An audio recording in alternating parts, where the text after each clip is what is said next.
Welcome back to the Act Two podcast, a podcast for the real-life working screenwriter. I'm Tasha Hugh. And I'm Josh Hallman. And Tasha's looking at me like it's my turn to talk. As a reminder, Act Two is a network and support group for the everyday working screenwriter, of which this podcast is just one of the things that we do. So thank you for joining us here. Please remember to subscribe to the podcast, rate us, comment. Honestly, emails are our favorite part. I know we say this every time, but every week we get something new, and it's lovely.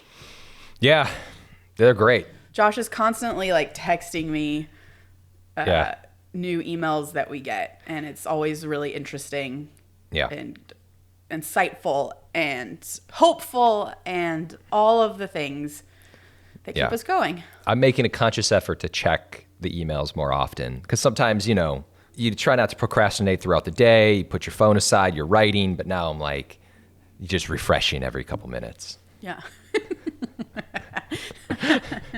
So please email Josh, please. Please, I need to talk to someone throughout the day because I can't figure out it's lonely life.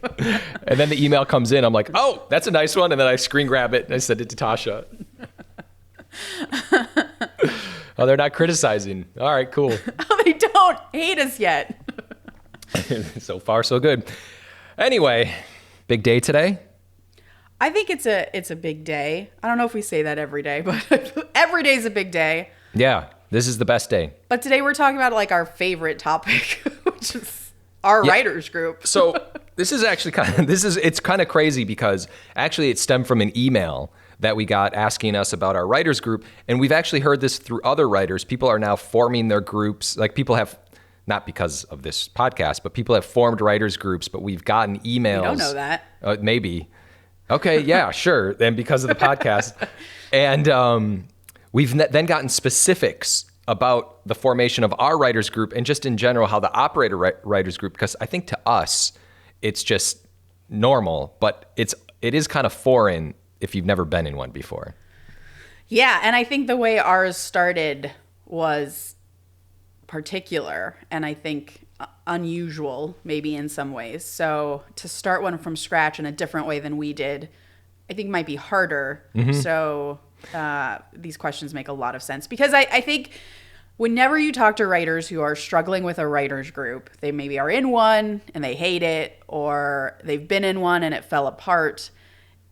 We're going to kind of address those issues and how we've overcome them because we've been a writers group for something like 11 or 12 years now, I think. 11 years maybe. Oh, it's been a stretch. I think 2009 is when we started. Oh my God. You can't do math, but that's a long time. Here's the other thing. Well, I'm not great at math either, but I do know that's longer than like 10 years. Here's the other thing. I feel like we both can't believe it. This is like the Mandela effect, right? Like I know we've talked about writers group. I thought we talked about this at some point, but then we looked back at all the episodes and there is not a writers group episode. Yeah. But maybe we just talked about it so often. We definitely did it. But anyway. Yeah, maybe it's buried in another episode. And because we just talk about it, we can't stop ourselves. But we're doing it specifically now. We're going to talk about how we formed. We're going to talk about what each week looks like, sort of really specifically how we give notes, and how also we avoid some of the pitfalls that a lot of writers groups fall into. But before we do that, we're going to do This Week in Writing.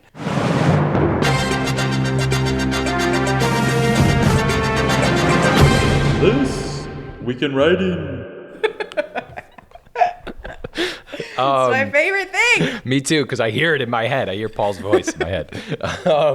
All right, Tasha, how do you feel about the term execution dependent? Right now, my heart just like leapt into my throat when you said it. Mm-hmm.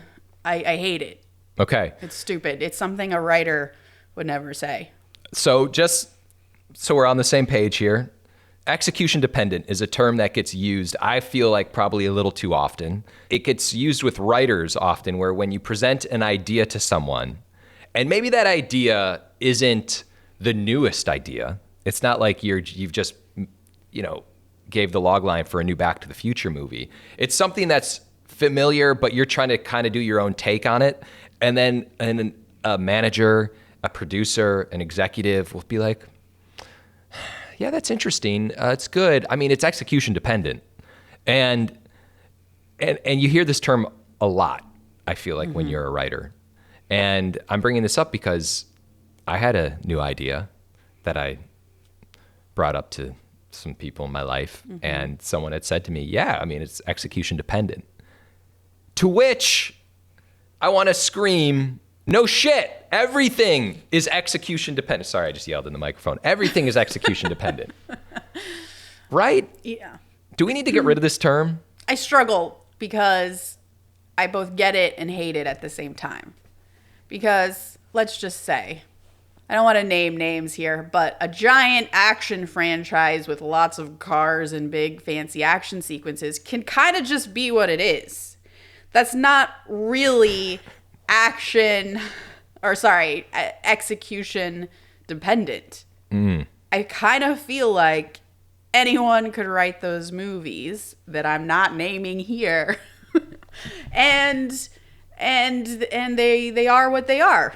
They're going to be part of the franchise and feel like they're part of the franchise. But wow. If you do something I'm obviously generalizing, and I know those movies are a lot harder than I am making them out to seem, okay? Yeah. I'm generalizing for the sake of this argument. Yeah, and by the way, those movies may or may not be about family, and you better be careful, because small tangent. The new trailer is terrible, but the Jason Momoa lines in it are really good. Yeah, I don't know if they're really good. Like if you're so, I'm gonna butcher it, but it's like, you're so big on family. Like, the problem is who you gonna choose, and he like kidnaps his son, and is he gonna go after his wife? I don't know if he's married. Like, that's a great line. It's about theme. It's great. Okay. Yeah. Anyways, but there's that version, and then basically, Josh, I get this all the time from my manager. That's execution dependent in it. Whew. You can feel it. It's visceral. It's a visceral feeling, because my ideas are never concept driven. Yeah. It's never like, oh, that's so obvious. A teenager goes back in time to make sure that his parents meet so that his future exists. Like, that's an obvious, like, I get that immediately, but I feel like I definitely come up with log lines that are not as simple and seemingly self-explanatory. And so I always it depends on how you write that. Like, it could be good, Tasha. It could be bad. But also, yes, that applies to everything. So it's super frustrating, but I understand where it comes from. No. I hate the term. I don't know. I fully understand where it comes from also. But yeah, you're right. I get where it comes from. I understand why my manager would say it or someone else would say it. But it is just a little frustrating, because it really seems like literally everything is execution dependent. And so on one hand, it's kind of a cop-out. On another hand, it makes total sense. And I've used the term before. I've caught myself, but when it happens to you.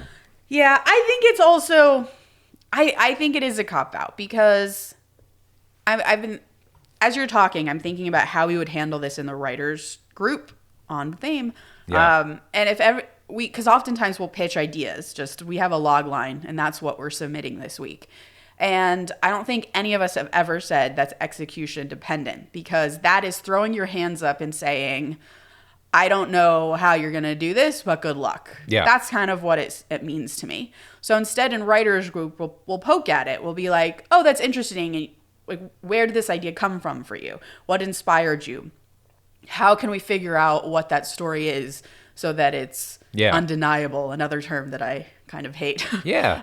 So that it's so good and like really make it so that when you start to sit down and actually write this thing, you're going to kill it. That's kind of what our process is. But for someone to say that's execution dependent, good luck, is basically saying, I don't see it, but go ahead. Totally. It's dismissive. So that's probably why you felt that way. Yeah. And yeah, everything is execution dependent. But okay, let's move on. Okay. The D&D movie, unseated John Wick 4, is the top movie with a weekend opener of $38.5 million, which I think is low, but probably good for this era that we're in. Wow. Just breaking out the newsies, just It's a newsie this week in writing, and I So- just want to say, as a giant nerd working on a D&D show, this made me very, very happy. You went to go see it. I It did. traumatized your daughter. It did, yes. I actually have a quick story. Can I tell you? Please. Yes. So we went to the AMC Theater in Century City, these awesome theaters, and I'm just talking to my daughter, Amelia. I'm walking in. Nicole was behind me, not paying any attention, and I'm taking Amelia. We walk into the theater, and I'm like, I hear like the movie had started. I was like, what the heck? The movie didn't start. Like, I knew it didn't, but I heard something. I was like, okay, maybe it's trailers. And then we turn the corner, and I hear bow, bow, bow, bow. And I was like, what the fuck? We walked into John Wick 4. Oh. And my daughter was like, what? I was like, oh, next theater. So we ran out, and then I did take her to go see Dungeons and Dragons. I loved it. I freaking loved it. I thought Chris Pine kept it together. Yeah. He was like, did a great job. It was so much fun. I just loved the movie. You know, it's so hard to do in D&D movie or show or anything really, because it's such a huge giant world, and it's so easy to like not respect the magic and the way that the world functions. But I think they did a really good job at making it feel like a genuine movie where you're not just feeling like the magic is thrown in or like the monsters are just thrown in. Like everything feels like it has a purpose. It's organic. It tells a story. It furthers the story. It's just so good. Yeah, it had good world building, and it actually kind of thought of that when it's just those little things, like they went to huts where they kind of had like hobbit people and stuff like that, where you just kind of are passing through. No one really looks the same. Some creatures are just kind of roaming the streets, and I feel like that's really important to fantasy movies. Yeah. Like that. And it wasn't too, and it was like topical. I mean, it was like very, like Chris Pine was just joking around, which was important to me as someone who doesn't play D&D every weekend. He keeps the movie together in a really great way. He's a good entry point into it. I feel like you actually don't mean that. No, I do mean that. I think I was very skeptical and was happily surprised how well he carried that movie. Okay, so killed it. At any point in the movie, did you come in skeptical, or did you come in? Oh, yeah. Okay. And then I thought it was going to be so cheesy, so terrible, so fake. I thought I was going to feel offended as a lover of D&D. Really? And then you weren't. You felt like I felt seen, Josh. You did. Okay, that's what I was wondering. I have one more little thing about movies, and this is not This Week in Writing, but maybe it is. Okay. Trailers, too long. My movie started at 1:45. The movie actually started at 2:09. I clocked it. This has been a problem for like over a decade. Yeah, this is bad. This is bad. But anyway. Yeah. Okay. We can move on. I wanted to talk about the Paramount Writers Mentoring Program because the submissions are open now to join this, I think through May, I believe. April 1st to May 1st are the submissions. So get on that stat. You can go to paramount.com/writers-mentoring-program. I'd actually never heard of this until very recently, but it is in its 19th year. So, I just missed this one. And I think it's very interesting because similar to our mentorship program at Act Two, it's less about the writing specifically, though that's definitely part of it, but more about mentoring you as you embark on your career. So it's really kind of a career mentorship. Oh. And they pair you with an executive at Paramount, and you do write a new writing sample. So you'll write a new spec. That's part of it. But, once a week you attend a workshop meeting with showrunners or other industry people like agents, managers, development executives. I already said showrunners. They also do a half-day mock writer's room to see what it's like to be in that actual space and to participate in that. And I think that's really, really awesome and something we are considering doing in future when we launch our Patreon. Yeah. I'm a little sad I've never done this. Like, I wish I kind of... I know. It sounds super cool. So check it out. a lot of I was seeing a lot of people on Twitter saying that this is how they got their start as a screenwriter. So it's just another avenue for you to pursue to try to break into the industry. So check it out. I love that. Okay. Me too. Should we submit? Let's do it. I want mentorship. That'd be great. Someone please take me under their wing.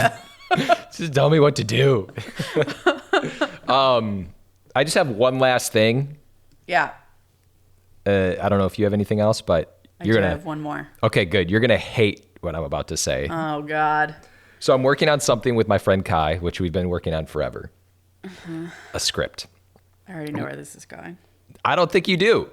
Maybe you do. If you do, I'm going to be shocked. And so we love this idea. Kai and I, we've had this. We did a short film together, and we've been kicking around the feature version of it forever. But both of us always just like, he gets busy, I get busy. We come back, we come away, whatever. So he calls me the other day. He's like, okay, we talked about the idea. We latched onto something, and he was like, we have to write this. Why aren't we writing this? And I was like, you're right, Kai. Let's just hunker down. You take the first pass of the beats, give it to me. I'll do another pass. I'll send it back to you. And he was like, but we need to stay on it. How can we do this with each other? Because we always get off track.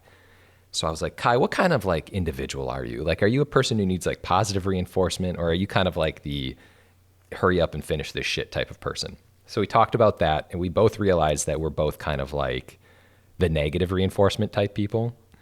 And so now Kai and I are sending messages to each other that are borderline disparaging of like, you fucking failure. Finish the outline. And it's been helpful. I'm not going to lie. I sent him a message the other day that was like, you're letting everyone down. Shit. I mean, this is coming from you who wanted to start a service for writers where if you missed your deadline, someone would knock on your door and kick you in the balls. There has to be something that holds you accountable when you're writing a spec. There has to be. You can make up so many excuses. That's not the healthiest route. I know that, but it helps. I mean, you do you. Whatever it takes. Okay. To get that script done. I support you. I'll be in therapy. But you know what? We're going to finish the script after all. All right. I can't wait to read it. And I have one last thing. It's small, but mighty. Oh. You and I both watched an interview that Miles Teller gave where he was speaking in support of Tom Cruise deserving an Oscar for Maverick because of all the work he puts in to do the myriad of things that no sane person could do. And we know this from all the Mission Impossibles. The stuff that Tom Cruise learns how to do, puts his body through to entertain us is much like a wrestler in WrestleMania. Oh. When you and I talked on the podcast about Tom Cruise winning an Oscar for Maverick, I said, no way. That's ridiculous. It's absurd.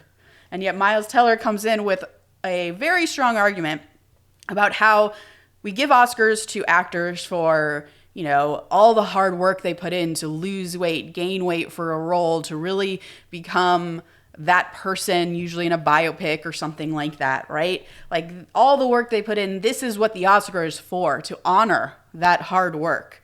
And yet nobody is honoring Tom Cruise's hard work except through millions and millions and millions of dollars. But where is his Oscar? And I just want to talk about that. Do you think that's a valid point? Oh, it's 100% a valid point. I felt like he should have won the Oscar for Maverick. This is someone I love Tom Cruise. I think he should win an Academy Award every time he puts out a Mission Impossible movie. It's a very valid point. He's making things look effortless. And you're watching these crazy stunts where he's acting, and it's a valid point.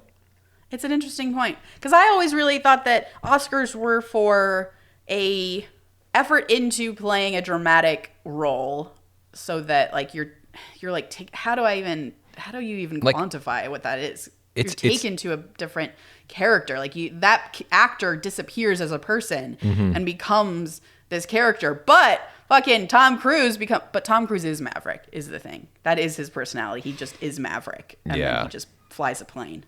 No, I see what you're saying, but maybe that's the trick. The trick is that the Academy Awards have tricked people into thinking that's what acting is. Like, that's dramatic acting. A very valid point. But, I mean, listen, there's a lot of problems with the Academy Awards. If you really, like, kind of break it down and, like, who gets nominated, this and that. But what Teller is saying is, yeah, it's completely true. He makes everything look effortless. It's great. Okay. I'm in support of Tom Cruise winning an Oscar for his action movies then. That's, like, all I've ever wanted to hear. Podcast over. That's it. We're done. I like these topics this week's in writings we had today. Yours were thoughtful. Mine were just me venting. I love those.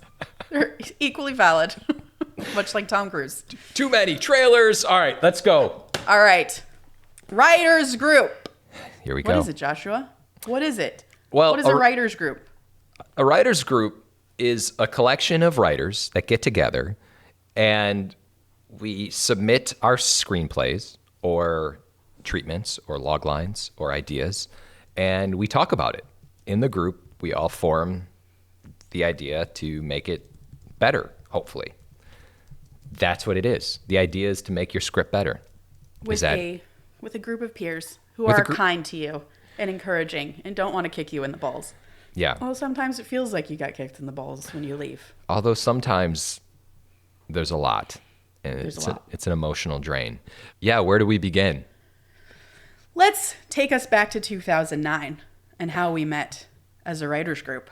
Right. I'm having so much deja vu right now. It's really weird. If you guys have actually heard our writers group podcast, please send us the link to it. Our group started in a very strange way. It started through a woman who was working for the Mark Gordon Company. Mm-hmm. And the woman started a group called Script It. And it was a monthly service where you signed up for it. And they kind of curated the groups for you. So you and I met through another woman who put a group together.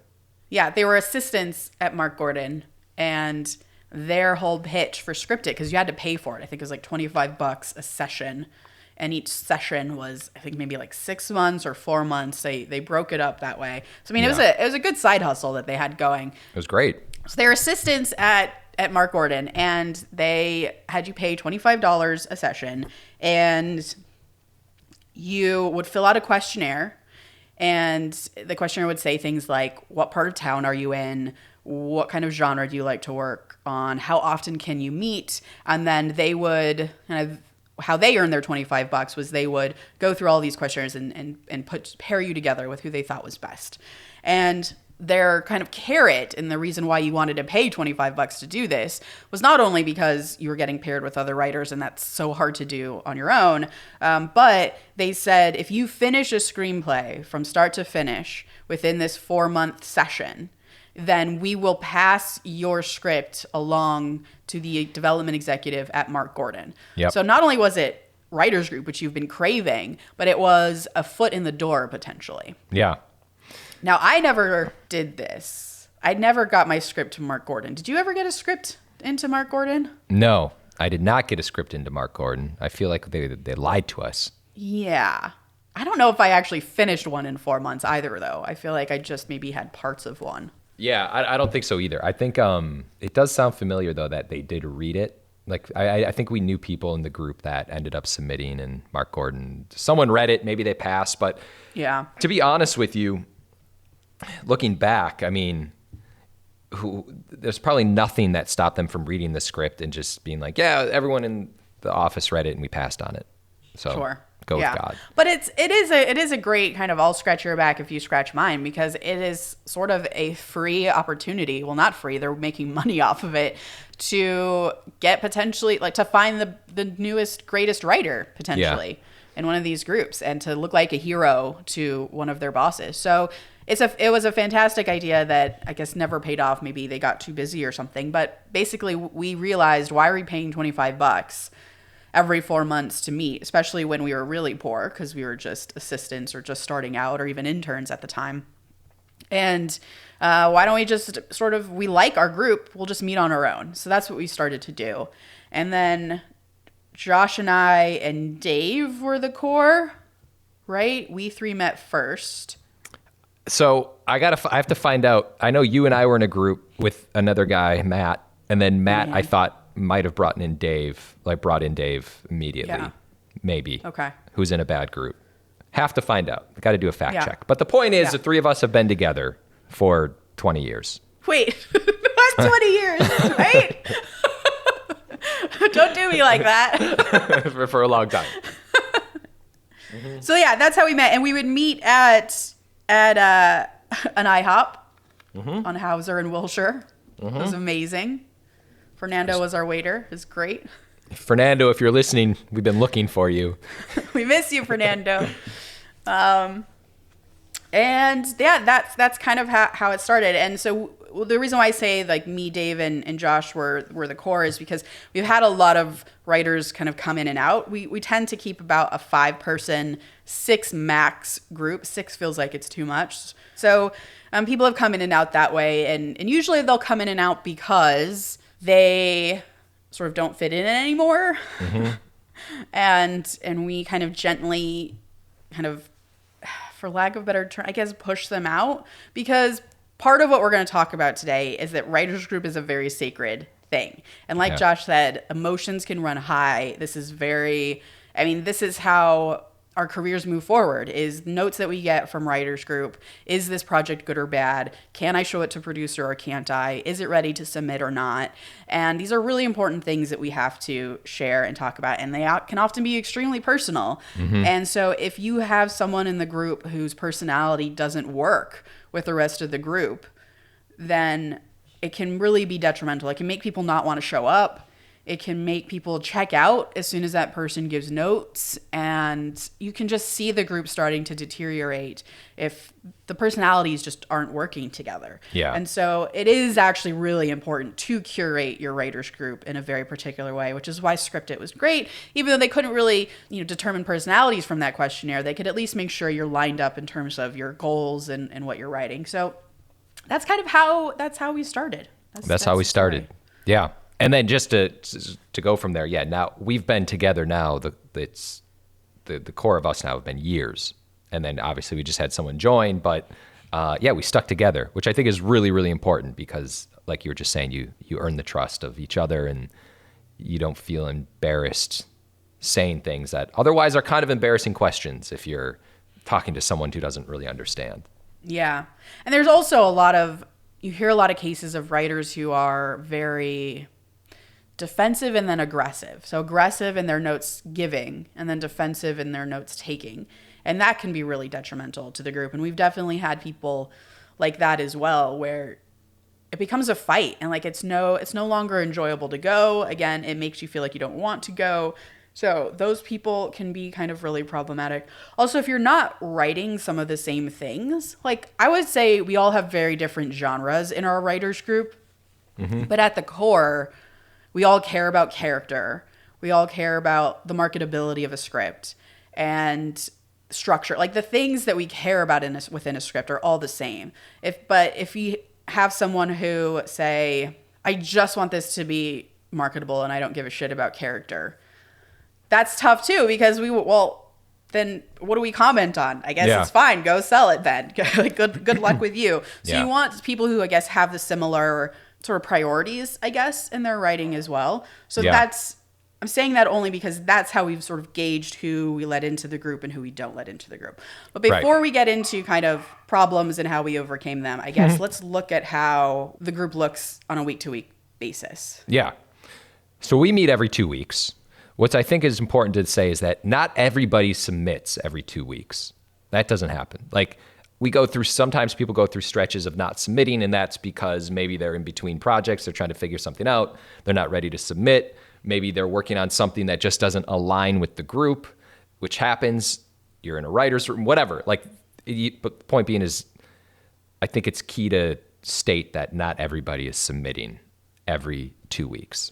Yes. So every 2 weeks we meet, and I think it is important to allow people to not submit. Totally. As long as they're coming to the group regularly, they're still offering really valuable notes, and they want to submit, like we don't, for example, kick someone out because they haven't submitted in a few months. I haven't submitted in a while as well. And it's for all the reasons Josh mentioned. And so, yeah, we'll meet every 2 weeks, and it could be anything from one submission to all 5 of us or all 6 of us submitting. That can get tough because that just takes so many hours, but we do it. That's part of the job. Is if you are in a writer's group, you're committed to delivering the notes and committing yourself to that evening. And we'll usually do it after everyone's done with work. So around 7:30 p.m. on a Wednesday night is usually when we meet. We meet at a pizza joint. It's nice outside, and there's beer to keep you going, or in my case, lots of caffeinated drinks. And rosé. You're there as long as people need you to be. So Yeah. block that night out. And another thing that can sort of destroy groups is people who aren't able to commit themselves to that 2-week structure. So someone who, look, I can only be there for an hour. Well, Yeah. why? You know, in the calendar, literally every 2 weeks is this group. That's something we do, by the way. So we're not trying to schedule every week. We're trying to work with people's schedules on when this group is going to hit, and we don't have to schedule ever. We just know that every 2 weeks on a Wednesday night at 7:30 p.m. we are meeting. Yeah. But sometimes, rarely, but sometimes we don't meet because nobody has anything. And I say rarely, and that's, I think, very important.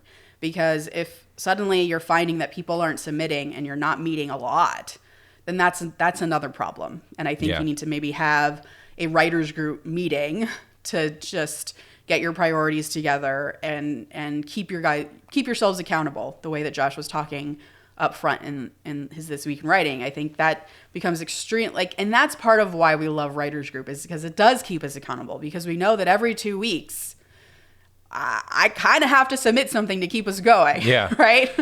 No, totally. And even on like if it's a spec or something, like I'll have a new idea, an execution dependent idea. And I'm like, yeah, I'm just kind of like messing around with it. But then I'm like, oh my God, writers group is next week. I might as well get this in shape just to submit it and talk to them about it, because what's the harm? Like, there is no harm. It's just, and then in that case, I'm kind of veering off here, but what we usually do is we have everyone submit by Sunday in order for us to have group on Wednesday.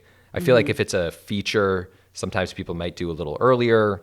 There's always an exception, but in that submission, I'll send it and be like, hey guys, this is a new idea I have, trying to figure out if there's something here. These are the beats, don't know what the midpoint is. These are the characters, and you just kind of submit a treatment of something to discuss. And then then I'll put in that email of like what my expectations are from the meeting, essentially, to kind of maybe, lean in one direction of like, I really want to figure out the first act of this. Can we talk about that? I think that's super smart, because another way that writers group can kind of take a pause or get stopped up is if you're too precious about what you're submitting, and you really do need to let go and trust your writers group enough that you can submit a rough pass of something. Yeah. If it's helpful at this stage to get notes, right? Like I can see some writers saying, I'm not going to submit this until I think it's perfect for the writers group, because I want to show the writers group that I can write, that I'm a good writer. I want to get minimal notes. Like, it almost feels like a lot of writers approach writers group as if it's a contest or a game. Mm-hmm. And I think that's definitely the wrong approach for writers group. Writers group is where you can be messy. You can cry and show all your feelings, figuratively or literally. And that's totally okay. It's a safe space for you to be really messy, because they're going to help you be not messy and present that perfect script to the people who it really matters for, which is people who can pay you, right? Producers, managers who can get you work off of your script. So feel free to come in, and Josh has definitely done this. I've definitely done this, where you'll write a script. It could be a script, or you could treatment, an outline, whatever stage it's in, where you're like, I don't know what this midpoint is, but I think it's something like this. Or I have no fucking clue what this is, all in caps. You just submit it and we talk about it. And that should be the stage that your stuff is at with writers group. Yeah. All the way up to being a finished screenplay. I've definitely submitted screenplays that I thought were like super, super done, and I just needed like a final pass before I submit it to my producers, and that's also equally valid. And, you know, it's interesting what you said, which I think is a really good point, where it almost takes someone to be sloppy in order to set the precedent of a group to say, you know what, it's okay to just submit a brief half-page shitty treatment with maybe a good idea here. And you know, like, this is like, hey, Tasha, I have this idea, or hey, group, I have this idea. And I know it's not great, but I feel like something's there. Can we just talk about this and just move through it a little bit? And that's acceptable in our group, at least. Yeah, absolutely. Because it breaks that thing open for you. So please feel free to be messy. I think that's another reason why we succeed in our group. And in terms of talking about submissions, so we'll submit anything from a list of log lines, a single log line even, through just like a really rough outline, just, you know, beat by beat in a sort of outline form. I don't know where I was going with that. Or like a treatment. We've had chapters of novels that people have been writing. We've had lookbooks, so like a visual deck that you might submit that has some text in it. We've had that, all the way up through full feature scripts and TV pilots. I've pitched to you guys before, so I've done a verbal pitch before. Oh, yeah. We've kind of done pretty much we've also done just acts. Like, hey, I'm just going to bring in my Act 1 or my Act 3, and I just really need help solving this problem. So please feel free to bring every myriad of thing, because, again, your writers group is there to help you at every stage of your writing process. I've once submitted the same script over the course of like 3 years, probably. Oh, my God, same. Like once a month.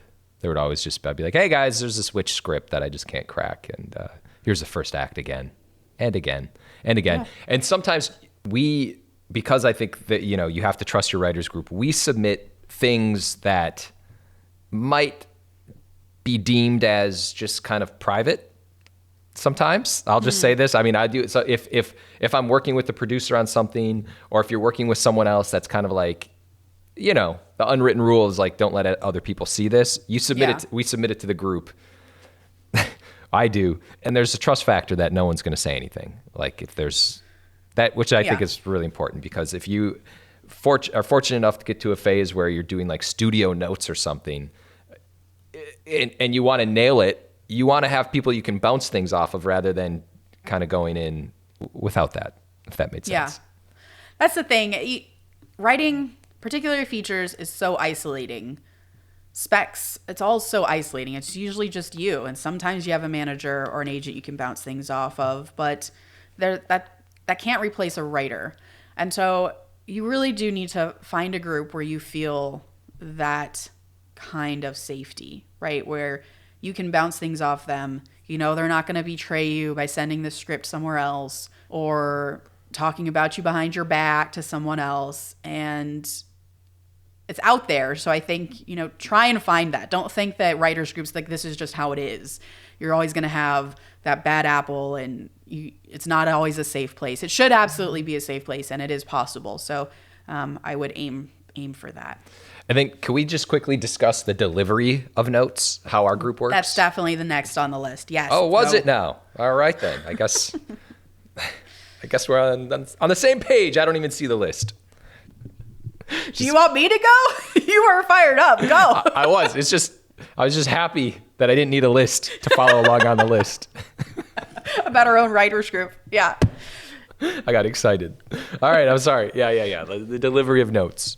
I mean, it's so okay. Can I just say we're not perfect? Because really? last time I submitted a full script, if you recall, I went home and I cried. Well, we were on Zoom still at that point, so I closed the Zoom and then I cried. And I don't really cry, so that, like, we have some work to do. It's okay. It was in the past. I'm over it now. But the way you should give notes, and the way we try to give notes, but we've been together for so long, we've stopped doing this. But the way you should give notes is, here's like 5 minutes of how much I love what you submitted. And even if you don't love it, find something you did. Even if it's like a line, you're so funny in this line. Or I really love the structure that you have here. I think it is really working. My notes are going to be more about like page notes or something, but your structure is fantastic. I love your main character. She's so funny. You did such a great job with her. It's things like that. You really have to, because you're so fragile when you come in. You have this smile on your face that I'm scared of. You come into writers group and you're very tender and vulnerable, and you really need your writers group to be like, you're amazing, buddy. Don't worry. You're awesome. We're just gonna make this a little bit better. That's sort of the feeling you want to give every writer as you come into it. Yeah. What? No. You're right. I'm actually just, I don't know why. I'm not laughing at the time you cried. That's because it's not funny. But I am thinking about, like, it's weird because I know that you should be giving positive, not you, but we should all be giving positive reinforcements to each other. But I don't do that. And I'm trying to figure out, like, this is one of those things where it's like, you don't do something for the people you care about. You just do it to other people. Sure. It's like, Dave will submit something that I love, and then I'll just talk about the things that need to be changed for 20 minutes. And I'm like, oh, but by the way, I really love the script. We always do it at the end now. And I think it's just because, like you say, we've been together for so long that we just want to like get in and out, right? Yeah, no. We know why we're here. We're here to give notes. So like, let's just get in and out. But I am going to make a more concerted effort to go back to how we were in our heyday, which is these are all the things that I love about it and that are working. Because as we know, and as we preach on this podcast, knowing the things that are working are just as important as knowing the things that aren't working, so that when you do go back to do notes, you aren't tweaking and changing the things that are actually really, really working. That's and we true. just had a friend come in as like a guest spot, which we do at our writers group. In our writers group, if someone says, "Hey, like a friend of ours who's a writer has something they really want some eyes on, but they don't have their own writers group," we'll have them come in, and they'll also read everyone's stuff, so they'll be basically a part of the group fully for that one session. Yeah. And we had him come in, and we all loved the thing that he had. It was basically like a pitch outline of a TV show he had. It was great. Like, I talked separately with a member of the writers group about how much it was awesome, and we were really excited to talk about it. And then we sat down and we forgot that he was a guest. And we just did how we do, which is notes. And at the end, by the way, don't worry, we love it. But by that time, he was, I think, so traumatized by all of the notes we were giving, which I think were actually small, but felt like a lot. Because it was just like 45 minutes of us telling him how things can be different. Yeah. And that's really tough. And that's when I realized we had slipped a little bit into a pattern of forgetting the good parts at the top. The same thing happened to me, and it was amazing. I actually, when I read his submission, I was like, "Oh, this is great! It's something I would watch. Like, this is amazing." But then that's what happens in group, where, and going back to the way that we kind of get into it is, I'll submit, and then, it's kind of like, okay, who wants to start? And then someone will just kind of kick it off. And then it's like anything, you kind of get warmed up into, and then you start realizing, like, you bounce off of things. Like, Dave will say something, Trent will say something, Sabetti will say something, and then you're all just kind of moving off of each other and figuring notes out on the, as you're going. So it can seem like a lot sometimes, because sometimes you don't even realize something until someone else says the note.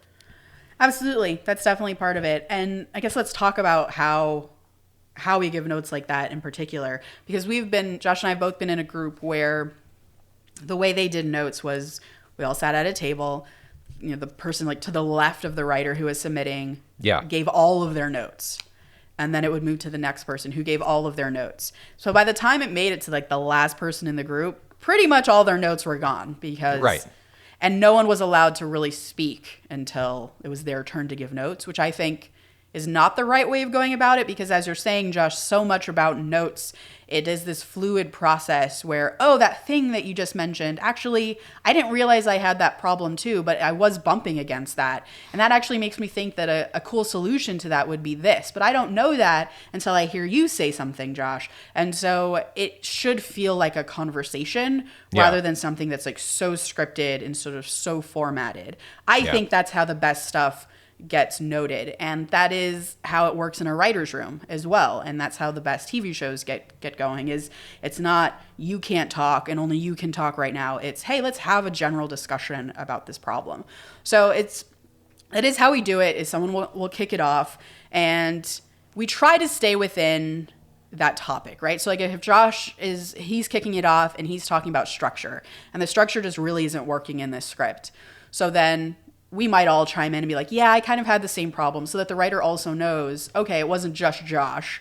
Like several people had this structure problem. And then I might add on to Josh's note about the structure with something also structurally related. And it's not just, I had a problem with it. That is a terrible note. Do not just say I have a problem with it. I think you need to say, I had a problem with the structure, and I think the reason I had a problem with the structure is X, Y, and Z. And another important piece of writer's group is not to be prescriptive. And this is for giving notes for anyone, right? Say, I had a problem with the structure because I think your midpoint might actually be your break into Act 3. That's just kind of how I felt, and this is why I felt that way. Mm-hmm. So that the writer can process how you read his script or her script and what your experience of it is, so that they can then go home and say, okay, if they thought the most exciting moment was actually this break into 3, like, and that felt like more of my midpoint, I need to relook at what my midpoint is. And they can do that hard work when they get home after hearing your thoughts. Now, that being said, I think you can give solutions, and we do give solutions, but it's very much, I think your midpoint is actually your break into 3, and maybe something you can do here to fix that is this. But we never say, we really try not to say, you need to do this to fix your midpoint, or you should do that. Like we never, because that's not our job. Our job is to give them the experience of what we read, so that they can go home with all of the information we've given them and find a solution. That's their job. That's what a writer does. So I think that's another super important piece of this. And I think where we have had writers that didn't really fit in our group is when they are very prescriptive, when they say as if their way is the only way. This is what you need to do to make this better. And that's just not true. So I think actually go back to some of our episodes that we know we have about how to give and receive notes. And those very much apply to how you should run your writer's group as well. Yeah. And it is very helpful when someone acknowledges that they're giving you a big note. Like I really am very grateful if Trent's like, Josh, I have a radical note. I'm just going to throw it out there, because it's just helpful to know that someone else thinks, oh yeah, this is going to blow up my script. Take it or leave it. But, this is going to blow up your script. Take it or leave it. But here it is. I'm just going to put it there because I was bumping on something. I only bring that up. It is helpful in the delivery of notes to say, yeah, this is going to be a big note here. And in our writers group, we'll actually start with the big stuff. I think usually someone will say, okay, the big thing I bumped on was this, and then kind of spirals into other things. Yeah. And then by the end of the meeting, we're typically getting into like page notes, like this line read weird for me, or there's a typo here. Like those kinds of things are really at the end. But you're right. The big stuff starts at the beginning. Mm-hmm.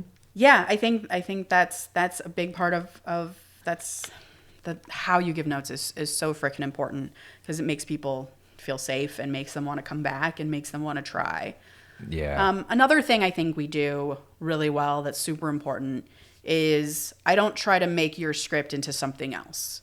So Josh brings in his action comedy, and maybe this type of action comedy isn't my thing.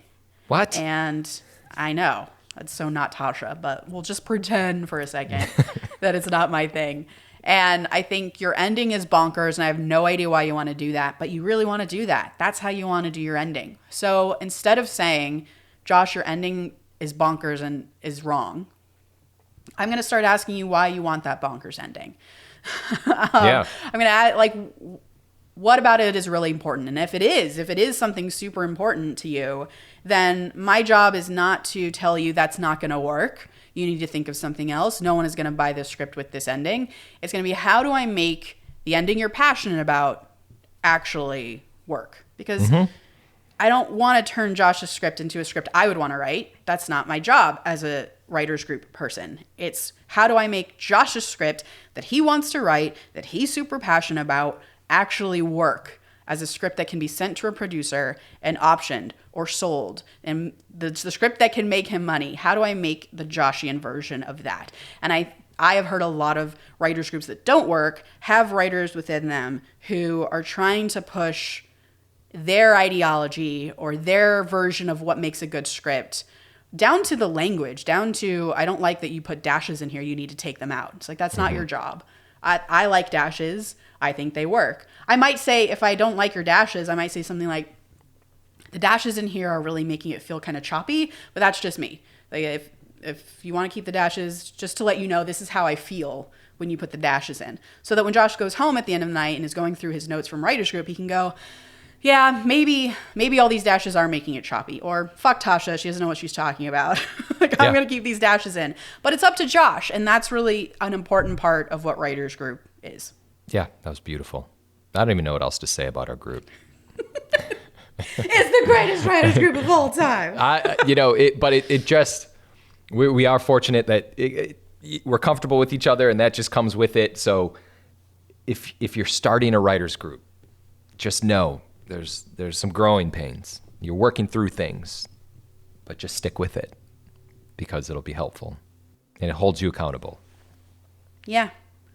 I think, be honest with each other. And if you feel like maybe your group needs some adjusting, don't be afraid to have like a all group meeting.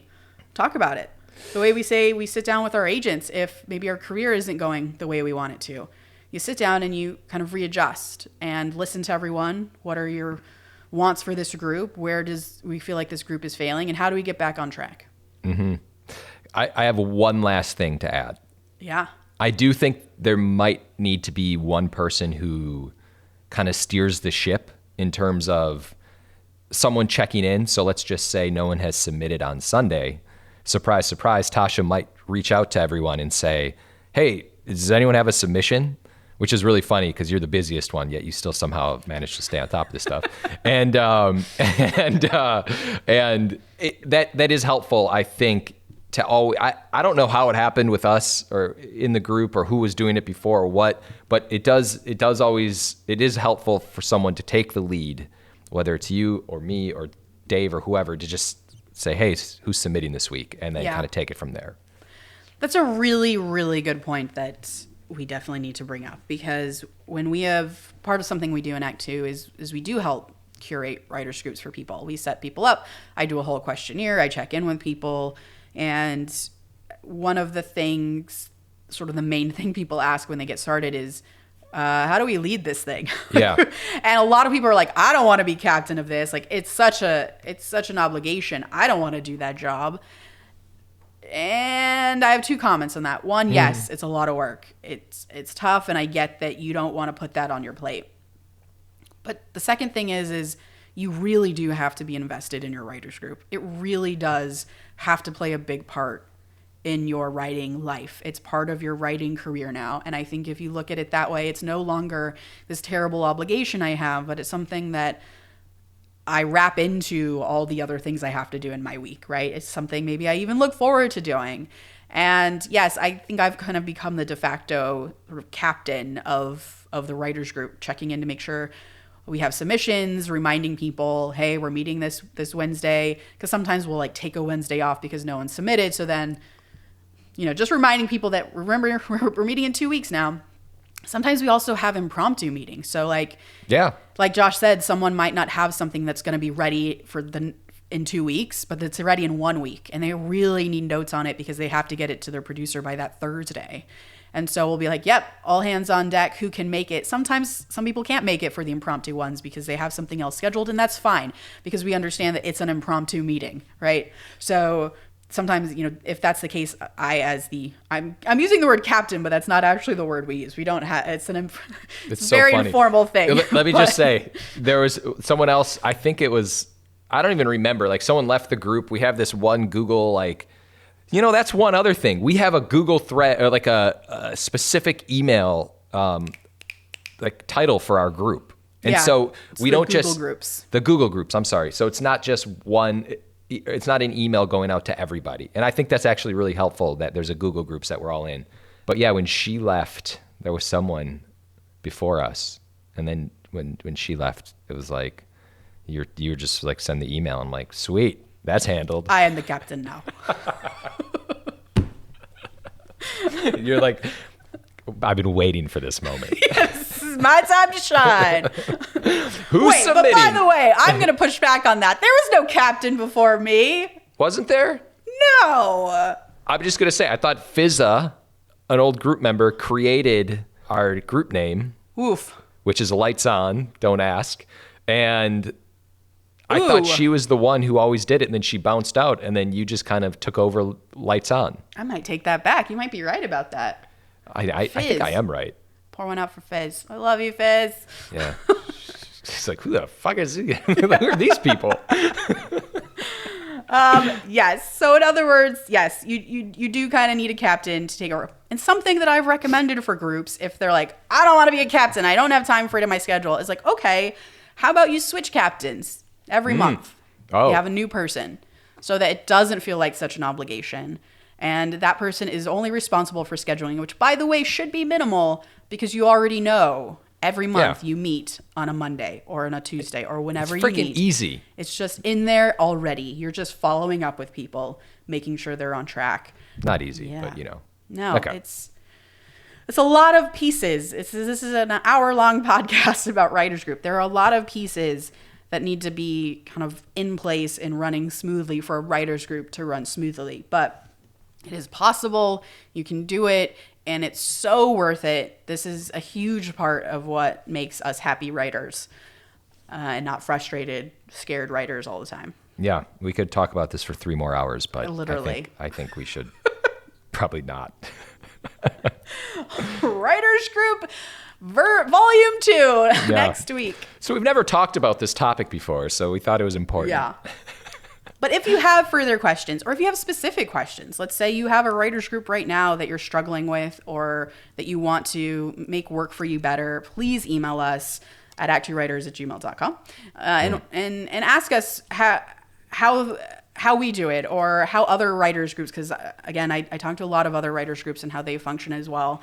The way we do it might not work for you, but the way someone else does might. So please reach out to us with any specific or general questions you have about writers groups, and we will be happy to answer you via email or over the podcast, whichever you are most comfortable with. Boom. Quote of the day. Yeah. We're just out now. Quote of the day. You can't fix a bad script after you start shooting. The problems on the page only get bigger as they move to the big screen. Howard Hawks. Please remember to rate and subscribe. Follow us at ActTwoWriters for more awesome writing stuff. You can follow me, Tasha, at Story Thursday on Instagram or on Twitter at Tasha 3.0. I'm Joshua Hallman on Twitter, Josh Hallman on Instagram. And as always, the Act Two podcast is a production of Act Two, a network and support group for the everyday working screenwriter. This episode was edited by Paul Lundquist, music by 414 Bag, which you can find on Spotify.